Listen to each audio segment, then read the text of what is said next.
Bom dia, boa tarde, boa noite. Meu nome é Bruno Paniagua. Oi, eu sou o Bruno Henrique. Oi, eu sou o Guilherme. E eu sou o Luiz Otávio. Hoje, eu e meu grupo iremos falar sobre o modernismo no Brasil. Para isso, escolheremos falar especificamente do autor Oswald de Andrade. Bem, eu vou falar quem era o Oswald de Andrade. Ele nasceu em 11 de janeiro de 1990. Ele era um escritor da época e dramaturgo brasileiro. Foi uma das principais peças do processo de implantação e definição da literatura brasileira modernista. E a sua atuação, ela foi marcada pelo seu espírito irreverente, irônico e combativo. Iniciou a sua carreira em 1909 como jornalista no Diário Popular, que publicou seu artigo Penando, que lá ele entrevistou o presidente Afonso Pena. Em 1911, ele fundou a revista O Pirralho, que ele dirigiu junto com Alcântara Machado e Giovanna Neri. Em 1916, estreou nos teatros com as obras de Leroy Amet e Mon Coeur Balancé. Ele morreu dia 22 de outubro de 1954. Bom, agora eu vou falar um pouco sobre a sua importância. Oswald de Andrade, também conhecido como modernista revolucionário, foi muito importante, pois, como o Guilherme já disse, ele foi um dos líderes no processo de implantação e definição da literatura modernista no Brasil. Ele acreditava que a cultura brasileira, assim como o pau-brasil da época do Brasil colônia, poderia ser exportada, pois tinha muita qualidade para isso.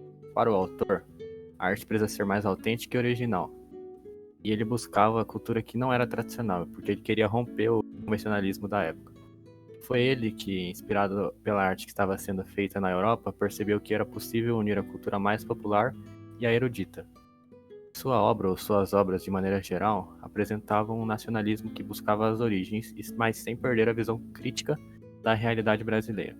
Ele defendia também a valorização de nossas origens, de nosso passado histórico-cultural de forma crítica, ironizando e atualizando nossa história de colonização.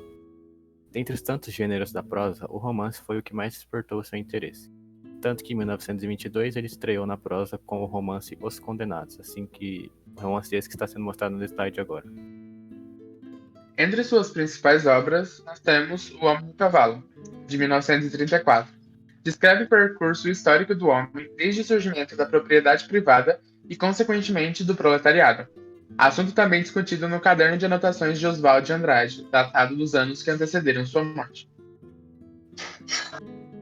O Rei da Vela, de 1937, é uma obra representativa da década de 30 e marca uma época de preocupações e compromissos sociais.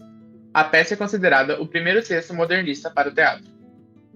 A Morta, de 1937, é uma peça que requer uma atenção minuciosa, pois nela, Oswaldo se insere inteiramente no movimento modernista. Movimento este, cuja importância histórica e artística no Brasil nos é muito conhecida. Oswald foi um escritor que escreveu vários livros.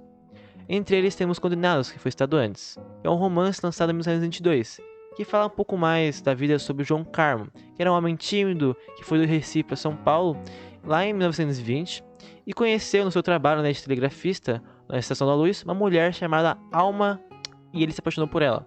Ele também foi de romances, como Estrela do Absinto, lançado em 1927, Memórias Sentimentais de João Miramar, lançado em 1924, quanto para manifestos, como eu já disse antes, ele escreveu Manifesto para o Brasil, em 1925, que criticava as obras nacionais e manterem sua essência.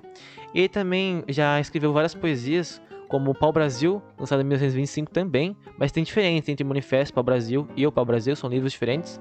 E também ele escreveu um livro que foi o que eu acho mais legal, que é uma coletânea de poesias lançada em 1927, que se chama Primeiro Caderno de Poesias do aluno Oswald de Andrade. Bom, com isso finalizamos nossa apresentação. Muito obrigado a todos que assistiram até aqui e nos vemos novamente no próximo trabalho.